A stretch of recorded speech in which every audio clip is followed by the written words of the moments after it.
Alright, so I posted this video a while ago on eigenvalues, eigenvectors, and inverses, and I got this comment from Olanipikun. Sorry if I butchered your name. And it was about mass spring damper systems and plotting them and plotting the mode shapes and things like that. And I think I kind of understand what this response was.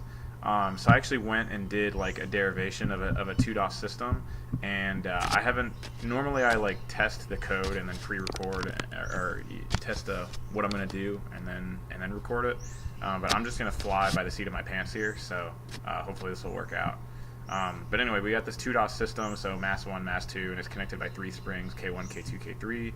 This guy can move side to side, this guy can move side to side, and then I threw a forcing function in here just in case.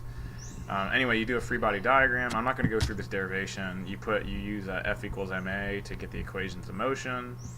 You put this whole thing into state space, and you get this equation here, mz double dot plus kz equals bf. And you can do a Laplace transform if you want and get a transfer function, but instead I wanted to look at the non-zero initial condition solution with no forcing function so that we can get modes and mode shapes. So if I set the forcing function to 0 and multiply the left hand side by m inverse, I get this equation with an m inverse here. And then I'm going to let a equal negative m inverse k, so then z double dot becomes az. If I let z equal this is sort of like the state transition matrix, and I take two derivatives, I get phi squared. I plug these two equations back into this equation here, and I get this one here. And then here is my phi squared minus a, which is sort of your characteristic equation. And then you have c and then e to the phi t. C equals 0 is obviously a trivial solution. E to the phi t can never be 0. So your solution is phi squared is a, or in this case, phi is plus or minus square root of a.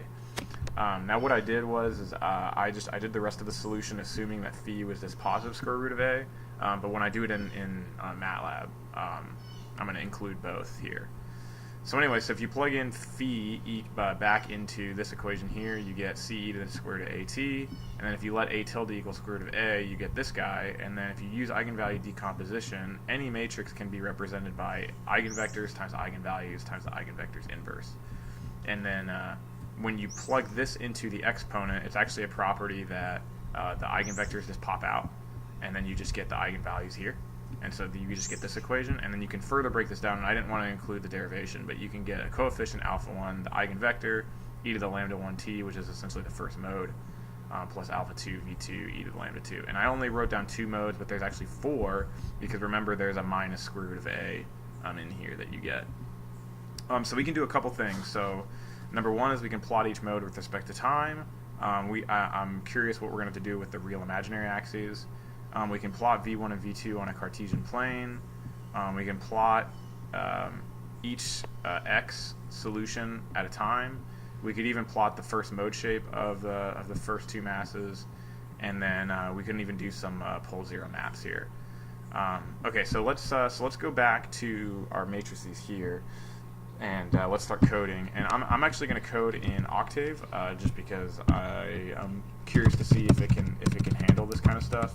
So I'm going to throw clear CLC close all, and then let's see, I need a mass matrix. Oop. So M1 is 1, let's say 10, M2 is 10. Let's make everything the same for now. So I'm going to make everything like this the same, just because I want to make sure that I'm getting the right answer. So then my mass matrix is this. Okay, and then my K matrix is what, K1 plus K2 minus K2 semicolon minus K2, and then K2 plus K3. I think that's right. Yes. Okay. So then A is negative m inverse K. So here, let me get rid of my semicolons here because I wanna see what's happening. So A is negative m inverse times K. Let's hit F5, make sure this all works. Okay, so nothing's like undefined. Okay, and then what do we have here? Then we need phi, and so I'm gonna have a phi1, which is the square root of a, and this is where I'm flying by the seat of my pants. I've never taken a square root of a. Okay, yeah, that's fine. So we get some imaginary numbers, but then I'm gonna say phi2 negative square root of a, and that's just because of the fact that that when you take a square root, you get two solutions. Okay, so now we got to do eigenvalue decomposition. So what did I say here? Said a tilde is square root of a. So that means phi is a tilde. That's fine. So anyway, so I'm gonna do. I think it's. Let me do an example here. So if I do 1, 2, 3, 4, and I do s comma v eiga, or not eiga, c. Okay, so I want to do v comma s. V comma s is eig of phi 1, and that's gonna be. Let's do big V. Ooh, I don't like my notation here. Let's do phi positive and phi negative. So I'm going to do phi positive. So V pos, and then I'm going to do lambda. Lambda pos is this guy. And so, yeah, I get a diagonal. So these are my two eigenvalues, and then I get my eigenvectors, V1 and V2 for the V positive. And then let's make sure that everything worked out. So the equation is V lambda V inverse. So if I do V lambda V inverse, and I do that, and then I type in phi positive afterwards, I should get the same matrix twice. So that's basically e to the minus 16, which is 0. So that's 1 and 1, that's right. And then 7.07 to the minus 1, which is 0.707, that's minus 16. So it all worked out. It's just a numerical precision. Okay, so then we're going to do the same thing. V negative, L negative is phi neg. I run that. And I'm going to go ahead and get rid of my some of my things here. My semicolons. Okay, so there we go. Alright, so I've got V positive is these guys, V negative. So I mean they're practically the same. I kind of just want to take one at this point and just march forward because they're practically the same. So I'm just gonna take the positive solution because I mean the eigenvalues are essentially the same. There's just it's just a minus sign. So I'm just gonna call this phi and just call this V, call this L, and call this phi. And then I'm just going to comment out the negative solution and just march forward from there. Okay. Alright, so if we keep going then, here are my two modes. So I have my V1 is V all comma 1, V2 is V all comma 2, lambda 1 is L of 1, 1, and then L2 is L of 2, 2. So I can run this, and give me 1 second. Okay, I had to pause the video, so I'm not entirely sure where I was. Here's the first two modes. So we've got an eigenvector where the two masses move in the same direction, and then we have an eigenvector where they move in opposite directions. And then the eigenvalues for both are essentially imaginary. And I don't think this real component actually does anything. It just means it's the other direction. So that just means it's 180 degrees out of phase, which is fine because they're supposed to be orthogonal. But if you look back at the system, what these two modes mean is that the first mode is where this one and this one both move side to side in the same direction, and then you have another situation where this one moves this way and this one moves to the left, and so they move out of phase. So let's start plotting some of this stuff like I was saying. So the first thing that I want to do is plot each mode with respect to time. Okay, so the first mode is e to the lambda 1 t. So if you guys remember Euler's formula says that if you raise something to an exponent, you'll get a real and imaginary component. And so let's do linspace 0 to, let's just do 10 seconds, 1,000 data points. And then mode 1 is going to be exp L1 times t out, and then mode 2 is going to be exp L2 times then I'm going to drop a figure, and I'm going to plot t out comma mode 1, and then I'm going to hold on. And then, oop, not clean up. I don't even know what that is. I don't even know what that is. This is octave being weird. And then t out mode 2, and then let's run that.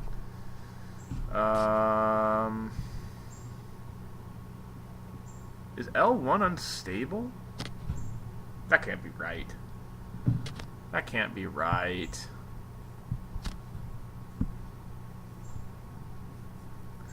You can't have it can't be completely unstable.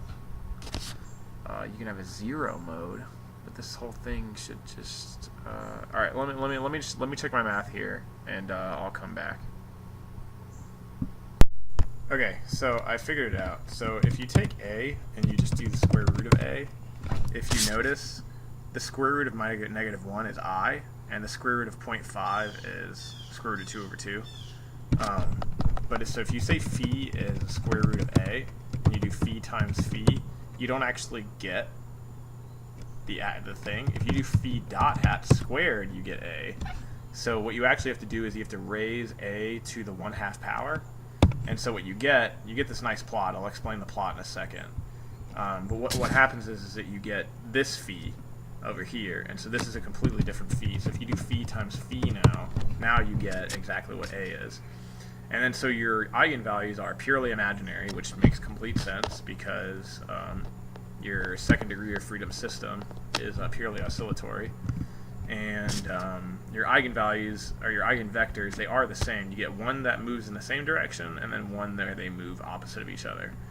And then your modes here, 1.22i, and then this is basically 0, and you get 7.07. So anyway, so here's my t vector and my first two modes, and then I plot them, and that's where I get this plot. So, I forgot to plot the second one in red. Go. And so here's the first mode in blue, and then the second mode in red. And it looks like the second mode is lower frequency. It doesn't actually matter like what the order is. All that matters really is the fact that this mode, the one in blue, is the one where they move in opposite directions, and then the one in red is where they move in unison. Okay, so that was, I think, number one, plot each mode with respect to time. May need real/imaginary axis if there are imaginary roots. So I'm actually curious, if I look at mode 1 of 1, what about 2? Yeah, so I actually get an imaginary component. So what I was actually thinking would be neat, and I think that was down, I think I did that down here. So maybe when I get there, I'll do that one. So here's, let's do number 2, plotting V1 and V2 on a 2D Cartesian coordinate system. So let's do that. So let's drop another figure down, and I'm going to plot, and I'm going to assume that the vectors start at 0, and then they go out V1 of 1, and then 0, V1 of 2, and then I'm going to do that one in the blue, and then I'm going to do, hold on, and then plot the same thing, V2 of 1, comma 0, V2 of 2, and that one in red, and then throw an F5. And so there are my eigenvalues, and they should be orthogonal to each other. So if I throw an axis equal down, I didn't like that. What the? Okay, ooh, that was kind of weird. Oh, let me try it one more time. Octave, just, did it crash? Ooh, on, F5. Okay, cool. Yeah, so there you can see the first mode shape is this way, and then here's the second mode shape. So this is the one where they both move in unison, and this is where they move equal and opposite. So you can kind of see how these operate in that vicinity. Okay, so that was number 2. So then number 3, so if you look at these mode shapes, you have alpha 1, v1 of 1, e to lambda 1t, alpha 2, v2 of 1, e to lambda 2, and then here you have x2. And so the first mode shape would just be these ones. And it's not x1 and x2. Yeah, it's x1 and x2. Everything's fine. You would get these here. And so you can plot this in 3 dimensions. And you can do one with 2 different lines and one where you parameterize it. And so, yeah, what I wanted to do was I wanted to drop a figure down. And this will interesting. So what I want to do is let's try part. This is going to be part A. Part A. So what I want to do is I want to drop the alpha 1 because that's essentially trivial. And so what I want to do is I want to do v1 of 1. So I'm going to say x1 mode 1 is v1 of 1 times exp L1 of t out. And then so I'm going to parameterize this. So I'm going to do x2 mode 2 is v1 of 2 times exp L1 times t out. And then I'm going to do plot 3, x1 mode 1, x2 mode, oh, I actually spelled, that's x2 mode 1, and then x2 mode 2 t out. And this is going to be in blue because this is the first mode shape. And then I'm going to do x1 mode 2 is, this should be v2 of 1 times exp L2 times t out. And then this is x2 mode 2 is v2 of 2 exp L2 times t out. And then I'm going to do a hold on plot 3 x1 mode 2 x2 mode 2 t out in red, and hopefully didn't like it. Okay, I misspelled something. Oh yeah, I did right here.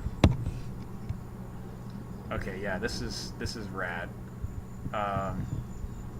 So what we're looking at here, how do I rotate?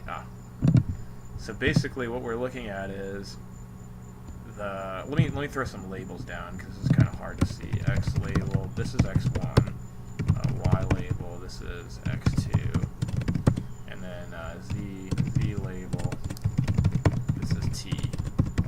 Let me throw that again. And then can I maximize this? Okay, sweet, it didn't freak out. So basically what we're looking at here is that, you know, from a top down, like there are my eigenvectors where, you know, the blue one is where they move in unison. So when the blue one goes, is that one where they move in unison? No. The red one, is it the red one? Yeah, the red one was where they move in unison. So this is positive x1 and this and up is positive x1. So in this direction, and the red line, they both move in unison. And then the z-axis is essentially time. And then the blue one is where they move out of phase, and so that's why it's orthogonal that way. And so what I was thinking would be cool, so that was part A. Part B would be where I do separate lines, so two different lines. So the idea there was to say x1 mode 1 is v1 of 1 times exp L1 t out. And then just say x2 zeros is just x1 mode 1 times 0. And then do plot 3 x1 mode 1 x2 zeros comma t out in blue. And I do the same thing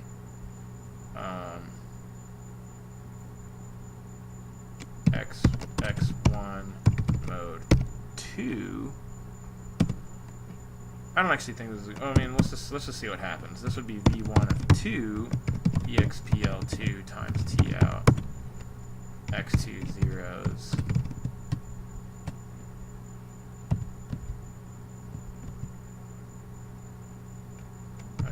x2 zeros is the same. So hold on. Plot 3 x1 mode 2 x2 zeros t out in red. Throw an F5 on that, and so now,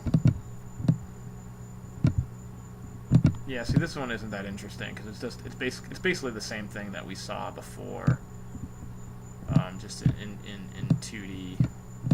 It's basically just showing us this just on a 3D plot. So that one's kind of boring. So let's move on.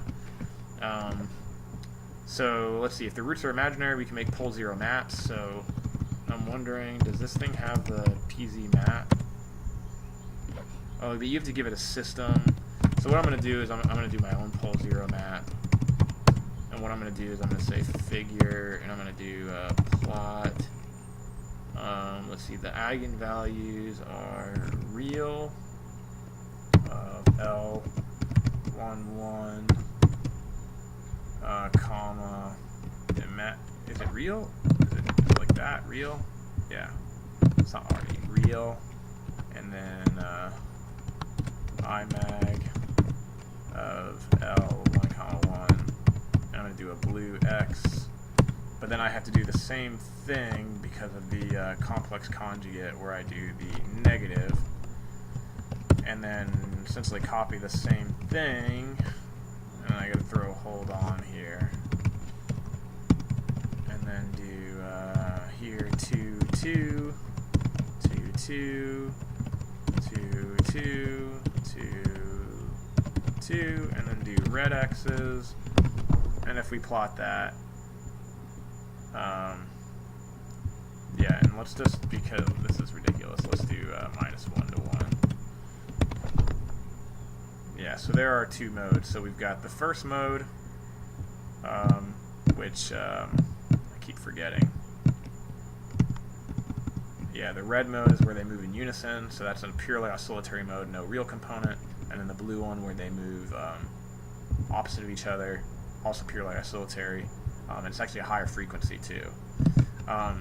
So one of the things that I was actually thinking was cool was back in this number 1 where we plot with respect to time, was if you remember, if you go back to mode 1 and you look at like the first 10 entries, you'll notice that it's like real and imaginary. So I was actually thinking back up here where we plot mode 1 is we do a 3D plot with real and imaginary. And I feel like this might be kind of cool. Figure plot 3 and do real mode 1, imaginary mode 1, and then time, and then do that in blue. And I feel like this is going to be the same as mode 2, imaginary mode 2, T out. Yeah, I feel like this is going to be the same as just plotting the mode shapes with respect to, I feel like it's going to be the same thing as this one, this part A one, but we'll see. So hold on, I run that, and whoa, wild. Now that's freaking cool. Okay, so you're probably wondering like what the hell is happening. Okay, so what we need to do is I need to throw some labels down and explain to you what's happening. Maybe you get it already. Oh no, that's not X1 and X2. That's real and imaginary. Ooh, it did not like.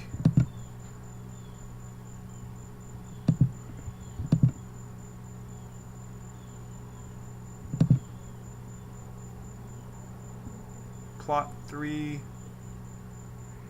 line 215. There is no 215. 69.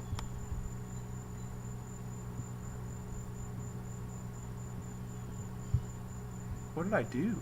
If I just like comment out this line of code and run that, did it work now? Okay.